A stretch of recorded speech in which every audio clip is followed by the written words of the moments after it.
Oh, it started recording. Okay, that's good. Yeah, I haven't been able to record a podcast for a while because I couldn't get in. I didn't have enough storage on my phone or my iPad, so I couldn't record a podcast episode. I was locked out of my blog, so I felt very, I don't know, for a while. Obviously I've got Instagram. I post a lot on Instagram. My brother said I was in competition with Snoop Dogg, who apparently posts like 10 times a day. So apparently me and Snoop Dogg have the same Instagram routine going. But yeah, I just post a lot. I think I'm not very good at moderation. I never have been. And I will find a happy medium someday, but for now, that's just my way of expressing myself, and it's not great, but it is what it is. If people want to unfollow me, I'm fine with that. If it's annoying them, like, do what you got to do, but it makes me happy at the moment, so I do what I have to do. But yeah, I just thought I would talk a little bit more about my diagnosis because I had a medical review recently. I think I have one every year, and this one was discussing, reducing my meds with a view to stopping them eventually. But she did mention that my diagnosis was schizophrenia, and no one had really mentioned that before. It was always like psychosis this, psychosis that. No one had actually really said the word schizophrenia. I also was told recently that my identity disorder is down in my file, so it's not that I wasn't listened to and I wasn't believed or all the things that I felt. It's just that no one really said, like, let's talk about your identity disorder, or I never had therapy for the identity disorder or whatever. I think I obviously have had a lot of therapy and it must have come up at some point, but like not specifically for that.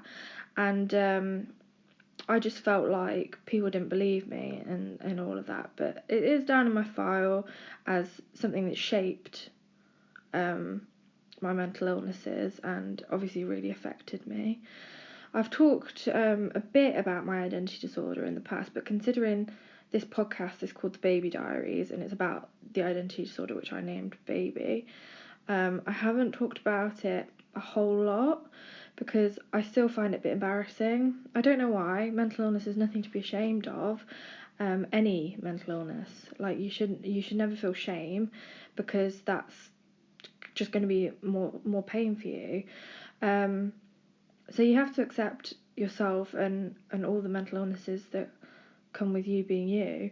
And for me, I was 12, so I was a child, and I experienced trauma, which was the anorexia. That lasted until I was 16. And as a response to the trauma, I developed an identity disorder. So there's that. And then there's the see, I don't know, because I feel fine at the moment, so it feels weird to say I have schizophrenia or I have been diagnosed with schizophrenia because I feel fine, but I am medicated, so it could be the medication that is making me feel fine, and then take away the medication and maybe I will, stop leaving the house again and start obsessively writing and stop seeing my friends and like behaviours that could be considered symptoms. So I really don't know, but I'm happy at the moment. So part of me doesn't want to take away the medication, but I also don't want to be on medication for life. So I want to see what I'm like without the medication. So it's all very complicated, but I'm very fortunate to have these options and these problems because some people have bigger problems. Some people don't get the support they need. I'm very lucky, and I know that. But it has been a difficult journey getting to this stage where I feel lucky and fortunate and quite relatively happy because I've had some very dark times, some very miserable times, and mental illness isn't all sunshine and flowers. It's quite dark at times. I did have episodes of psychosis. I think that just comes under the bracket of schizophrenia. But they were quite dark. They were shaped by grief and trauma. So it hasn't always been pleasant, it hasn't always been easy. I was hospitalised 3 times, twice for psychosis and 1 time for depression. The times for psychosis, the first time I was so scared by what was happening to me and what was going on in my brain that I was willing to take the medication.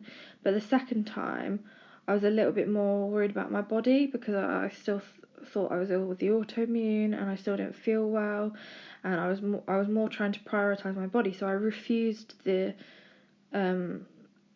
antipsychotics. And when you're that far gone mentally, they can overrule you, and they did, and they just sort of forcibly injected me. So I still don't agree with that. I found that quite difficult. There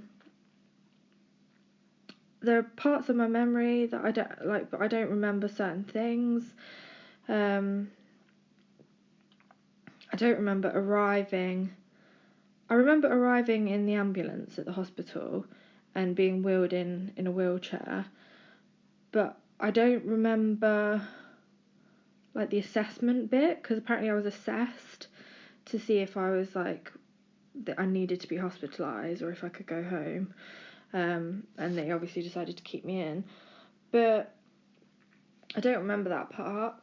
The first hostel I stayed at was in Potter's Bar, and I don't remember arriving there. I remember having a slice of toast, and that's about all I remember. I remember staying up like 3 nights in a row because I couldn't sleep and I'd just write, because that was how I coped. But yeah, it's weird because obviously it was so miserable at the time and I really did not like being hospitalised. But then in hindsight, you look back and you remember the good parts and you start like getting a bit nostalgic about it. And it's like, at the time, you were in a lot of pain and you weren't happy there. I don't think I could do it now. I don't think I could be back in hospital now. But I said that to my nurse and she was like, it's because you're normal now. And I do feel, on the whole, pretty normal now. Obviously, still have traits of mental illness and have suffered from mental illness, but relatively stable at the moment. I'm doing some fitness. I go to the gym twice a week with a personal trainer, and I'm eating well and stuff like that, losing a bit of weight. And I'm volunteering. So I volunteer at a community centre and I do a little bit of bar work sometimes, on occasion.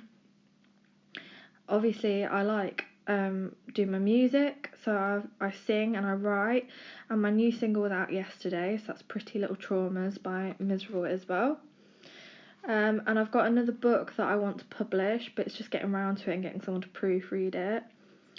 So yeah, I'm in a good place at the moment, and I've got like lots of plate spinning and stuff, so I just need to keep the momentum up, and with a view to getting a job and moving out, and hopefully, fingers crossed, everything will be okay. I did say in my blog, with schizophrenia, apparently there's 3 ways it can go. So either you recover completely, or you have a relapse and you need medication on and off throughout your life, or you're on medication for life. And my nurse said she hopes I'm the second one. So because my breakdown was caused by grief and trauma, it's more incidental than it seems more incidental. But also my granddad did have schizophrenia, so it is also probably genetic. So I guess it's just a waiting game and we'll see. And if I'm on medication for life, I'm on medication for life, and there's worse things, and it's just a matter of remembering to take it, really. There's nothing embarrassing about being on medication. I think when I had the autoimmune condition, I took a lot of supplements, just to prop my body up, and it didn't feel great. But I'm not on those supplements anymore, and I take an antipsychotic and an antidepressant, and that's not bad. Like I said, I'm lucky that there's a solution to the problem.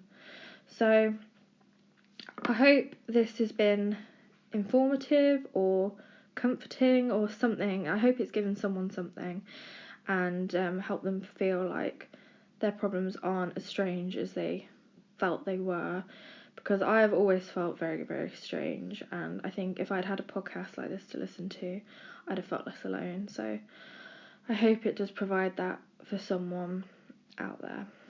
Thank you for listening.